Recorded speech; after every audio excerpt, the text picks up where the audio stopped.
Menyikapi turis yang melanggar lalu lintas di Bali, namun justru memaki-maki petugas kepolisian menjadi perhatian pimpinan imigrasi di Kota Makassar. Kepala Kantor Imigrasi Kelas 1 TPI Makassar Agus Winarto mengatakan pihaknya berpedoman pada Undang-Undang Lalu Lintas yang dimiliki kepolisian jika ada yang melanggar di wilayah Makassar.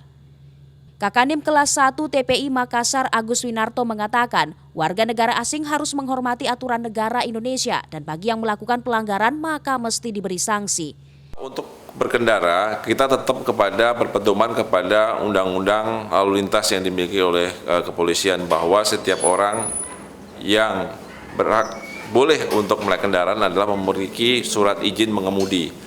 Warga negara asing yang tidak memiliki surat izin mengemudi dan juga tidak melengkapi diri dengan seperti helm, safety bag, safety beltnya, polisi berhak untuk melakukan tindakan kepada warga negara asing.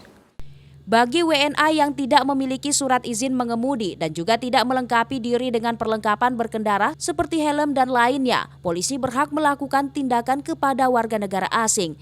Jika ditemukan adanya pelanggaran, maka akan diberikan penindakan berupa pendeportasian. Ilham Syam, Fajar TV dan Fajar Radio melaporkan.